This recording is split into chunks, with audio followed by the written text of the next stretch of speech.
World War II ended in Europe in May 1945, but peace did not descend like a gentle curtain. It arrived unevenly, violently reshaping the continent in ways that many would not fully understand for decades. In the West, the war's end brought reconstruction, democratic renewal, and the promise, however imperfect, of self-determination. In the East, victory came wrapped in occupation. Liberation uniforms quickly became permanent authority. For countries like Hungary, the war did not conclude with celebration, it simply changed form. Hungary emerged from the conflict shattered, its cities bombed, its economy exhausted, its population traumatized. The old political order had collapsed under the weight of fascist alliance and military defeat. Into that vacuum stepped the Soviet Union, not as a temporary ally, but as a decisive architect of the post-war world. Red Army soldiers did not merely pass through Hungarian territory. They stayed, and with them came a new political reality. At the great wartime conferences Tehran, Yalta, Potsdam, the future of Europe was negotiated by men far removed from the villages and streets that would live with the consequences. On paper, these agreements promised stability and security. In practice, they divided Europe into spheres of influence. The eastern half of the continent was quietly conceded to Soviet control, justified as a buffer against future German aggression. This was the first great lie of the post-war order, that occupation was the same as protection. Hungary's fate was sealed not by a single battle, but by diplomatic arithmetic. The presence of Soviet troops ensured that Hungary's post-war elections, though initially pluralistic, would be steered toward a predetermined outcome. Communist parties, often small and unpopular before the war, now possessed something far more powerful than public support, backing from Moscow. Step by step, democratic institutions were hollowed out.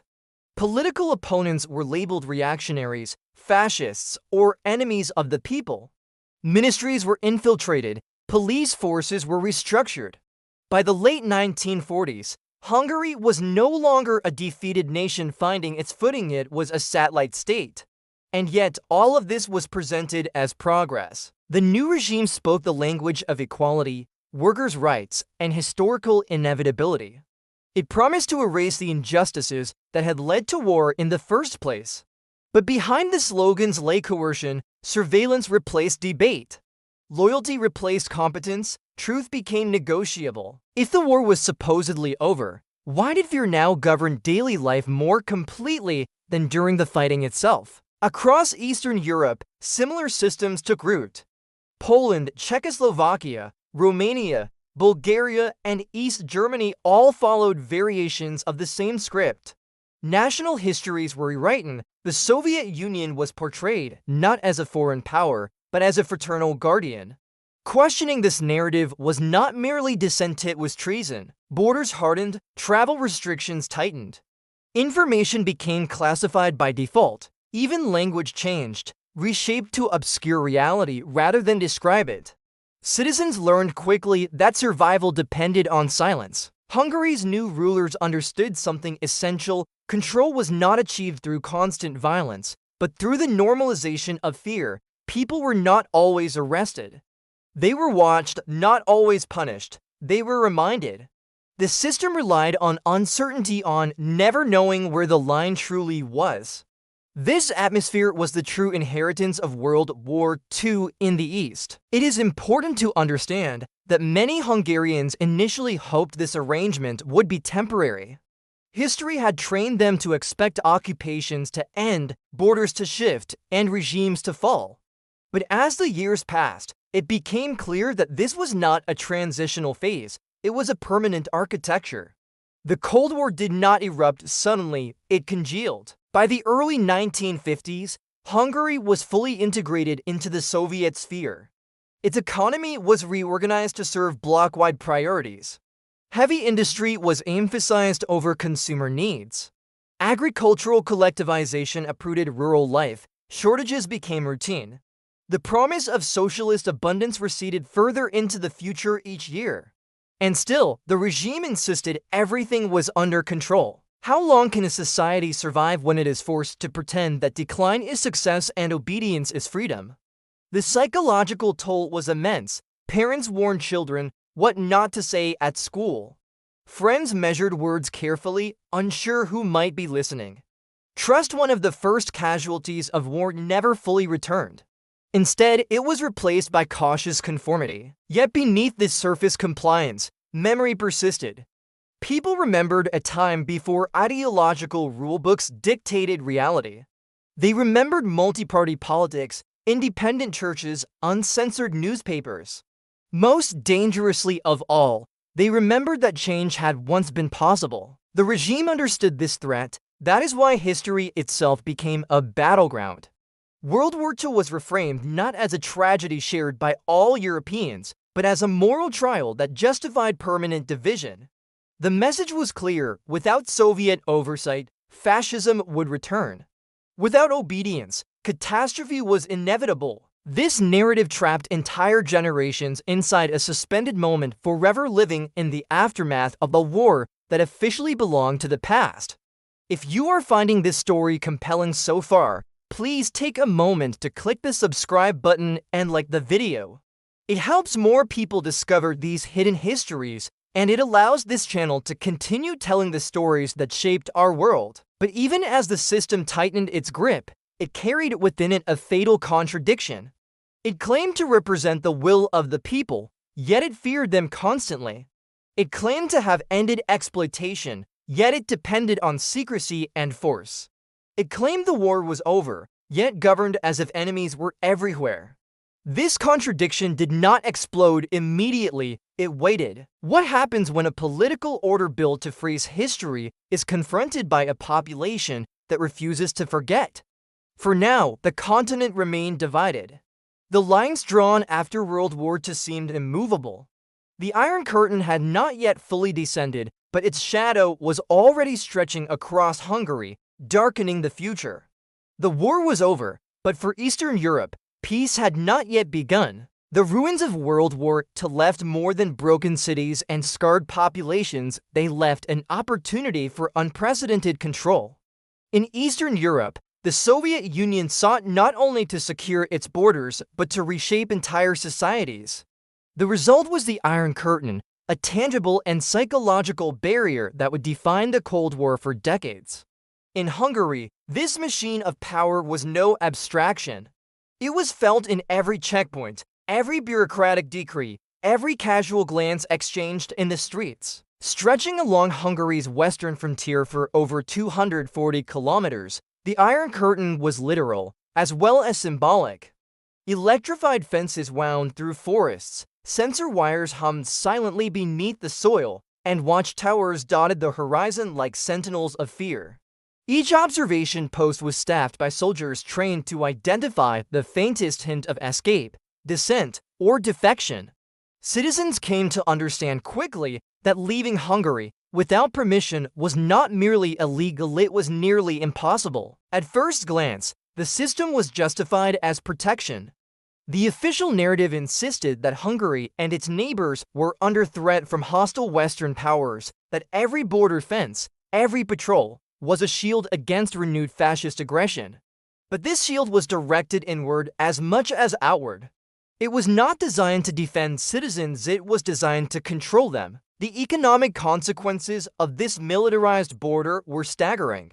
Maintaining electrified fencing, observation towers, and patrols cost millions of dollars, resources that Hungary did not have. Western loans propped up the system, an ironic twist given the ideological opposition to capitalist nations.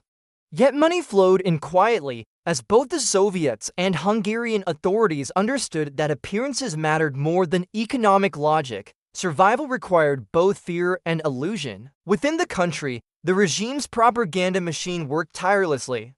Citizens were taught to see the West not as neighbors, but as enemies, a land of decadence and potential sabotage. Public education reinforced the idea that loyalty to the state equaled safety, and questioning the system meant inviting disaster.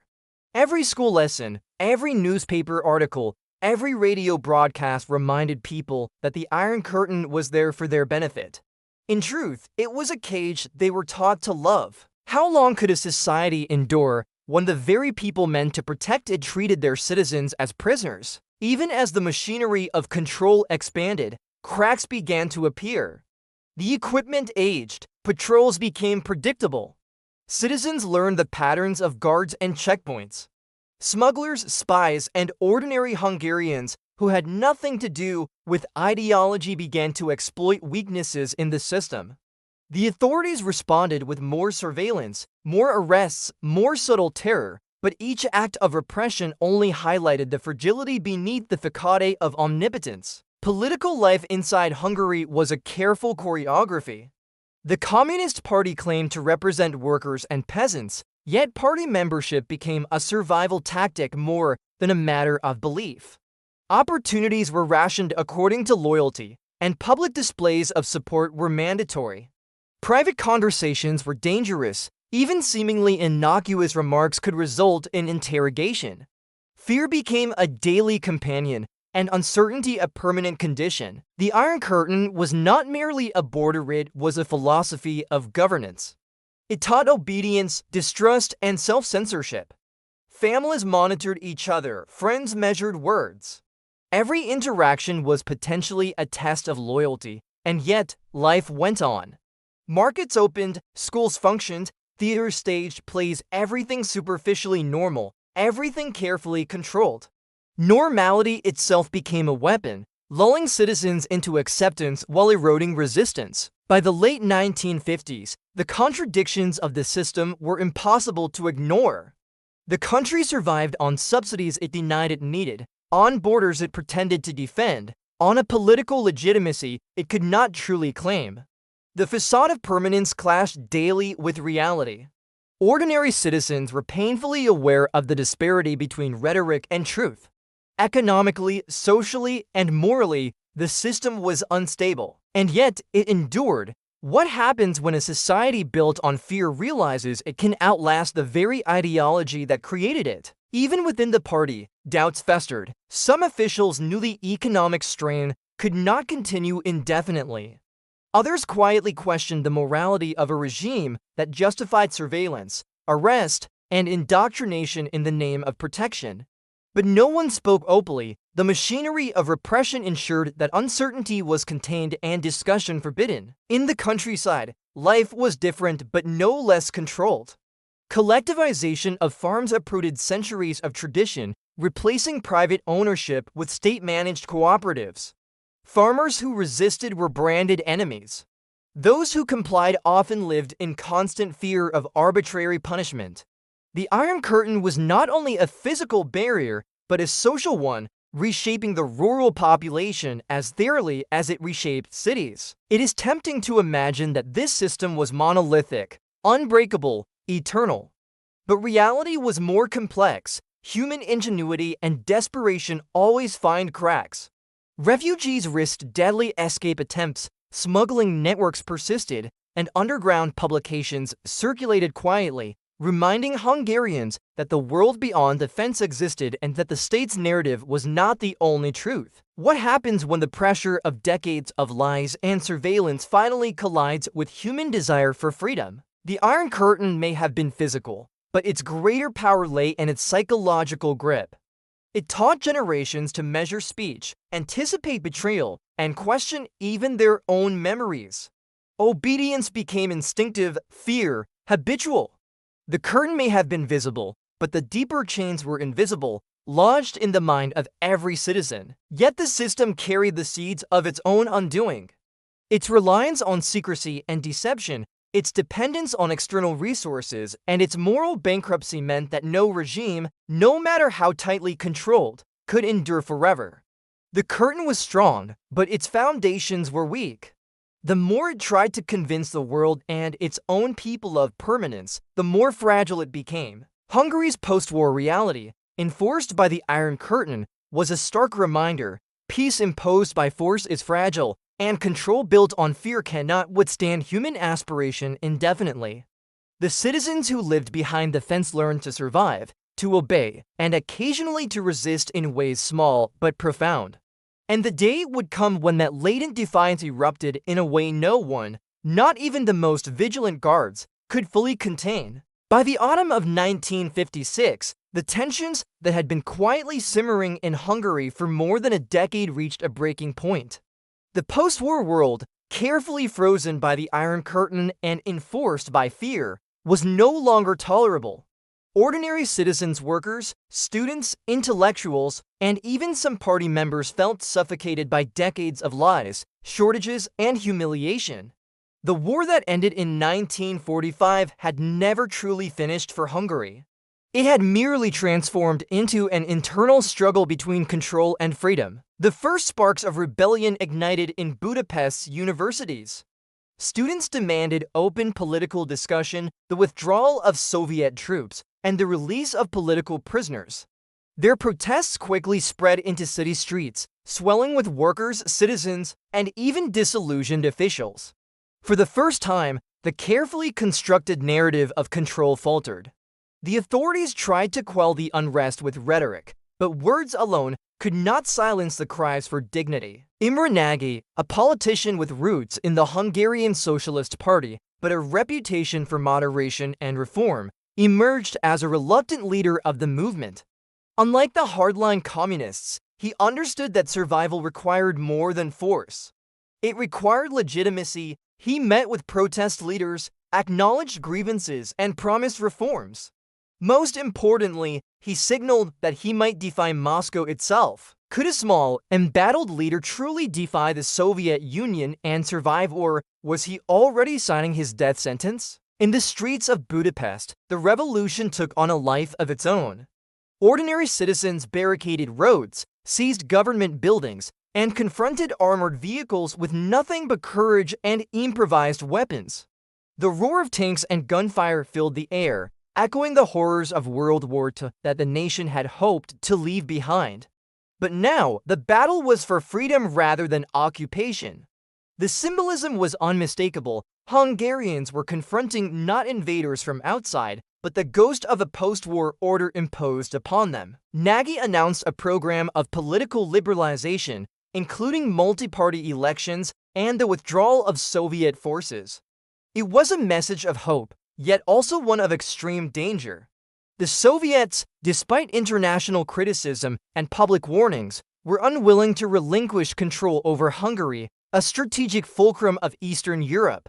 Moscow's patience ran thin, and they began massing troops on Hungary's borders. Would the revolution succeed, or would the guns of the Soviet Union crush the hopes of a nation still haunted by war? For several days, it seemed as though Hungary might carve out an independent path. Soldiers defected to the revolutionaries, and massive demonstrations filled public squares. Ordinary citizens risked everything to rebuild a society that had been systematically crushed by decades of coercion. The dream of a free Hungary, long suppressed under the shadow of the Iron Curtain, seemed tantalizingly close. But this hope was short-lived. The Soviets launched a brutal counteroffensive. Tanks rolled into Budapest under the cover of night, artillery ripped through city streets, and thousands were killed in an attempt to restore the old order. Imre Nagy, once the symbol of potential reform, was arrested and secretly tried. He was executed 2 years later, a stark warning to anyone who dared challenge the post-war structures imposed by Moscow. Fear returned with renewed intensity. The streets emptied, families mourned quietly. Dissidents vanished, and the lesson was seared into the national consciousness. Resistance, no matter how justified, could be met with unimaginable force. Yet the Hungarian Revolution of 1956 was not merely a defeat. It exposed the fragility of the Soviet-imposed order. The Iron Curtain had protected the regime physically, but it could not protect it from human aspiration. Stories of courage, small acts of defiance, and international attention became a quiet testament to the limits of control. If fear had failed to extinguish the human spirit in 1956, what would eventually bring down this sprawling, decades-old system built on lies? The revolution left an enduring mark on Hungary. It shaped political consciousness for generations. Citizens learned that compliance could save life, but courage preserved dignity. Families passed down stories of those who had stood against the tanks. The lesson of survival merged with the lesson of conscience. Obedience may protect the body, but defiance preserves the soul. Within Hungary, life returned to a tense semblance of normalcy after the Soviet crackdown, but the psychological scars remained. The population had witnessed both the capacity for resistance and the overwhelming force of repression. The post-war order, carefully constructed in the aftermath of World War II, proved itself both resilient and brittle. For decades, Hungarians lived under constant reminders of the balance between fear and aspiration. It is at this moment, nearly a decade after the war, that the paradox of the post-war world became fully apparent. The regimes of Eastern Europe relied on lies, secrecy, and moral compromise. Yet those very tools used to construct stability contained the seeds of their eventual collapse. The events of 1956 were not just a rebellion. They were a revelation. The structures imposed on Eastern Europe after the Second World War were neither natural nor eternal. If you are enjoying this story and want to support continued historical narratives like this one, please click the subscribe button and like the video. Your engagement helps these hidden histories reach the people who need to hear them. By the late 1950s, Hungary settled into a tense equilibrium. The Iron Curtain remained, the Soviet military presence was secure, and the communist regime continued to control daily life. Yet beneath the surface, memory and quiet resistance persisted. The past, both the immediate past of World War II and the recent past of 1956, refused to be erased. Hungarians had learned that history is not only written in textbooks, but also in the hearts and memories of its citizens. The events of 1956 also sent a message to the world. The post-war division of Europe had created a fragile order. While militarized borders and political surveillance projected power outward, they could not fully suppress the human yearning for freedom. The Iron Curtain could imprison bodies, but it could not imprison ideals. The seeds of change had been sown, though the harvest would not come for decades. The rebellion's failure demonstrated the immediate cost of defiance, but it also ensured that no one could believe the system was infallible.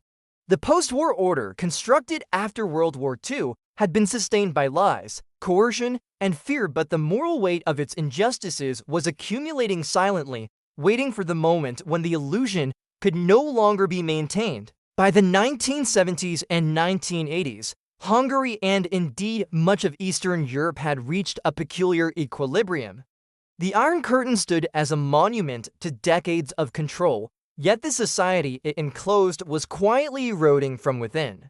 The post-war world, forged in the fires of World War II, had left nations under Soviet dominion, ruled by systems that survived not through consent, but through secrecy, coercion, and the careful management of fear. Daily life was a web of contradictions. Citizens were encouraged to participate in the socialist economy, yet goods were scarce and shortages routine. Employment was guaranteed in theory, but advancement required loyalty rather than competence. Education promised enlightenment, but curricula were tightly controlled to reinforce ideological orthodoxy. Public institutions projected confidence. Privately, the cracks were obvious to anyone willing to see. Perhaps the starkest reminders of the system's hidden truths lay beneath the surface literally. Hungary's government, in cooperation with Moscow, hosted clandestine military installations, including nuclear weapons stockpiled in secrecy. These weapons, agreements made in whispered negotiations during the Cold War, represented a threat both invisible and absolute. Citizens were expected to trust the state with their safety while remaining unaware of the most dangerous elements surrounding them.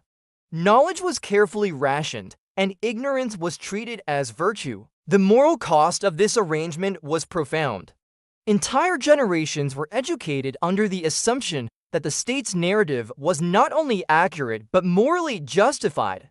Questioning the government or even acknowledging its failures was dangerous. Families learned to navigate a culture of silence.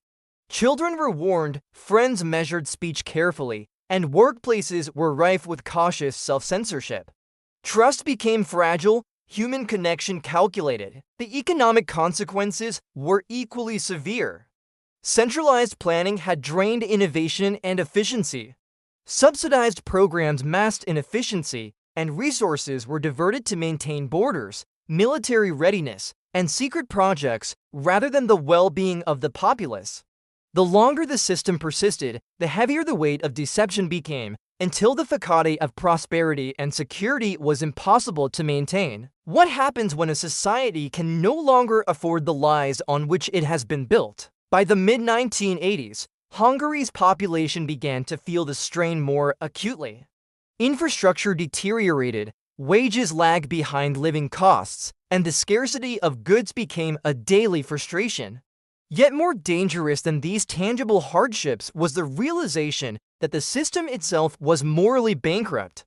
Citizens understood intuitively that obedience had been bought at the cost of truth, and that their leaders had grown distant from the realities of ordinary life. The collapse was not sudden, but inevitable. Borders, once heavily fortified, became porous as surveillance and enforcement weakened. Black markets thrived, the economy, overstretched by decades of mismanagement, teetered on the edge of crisis.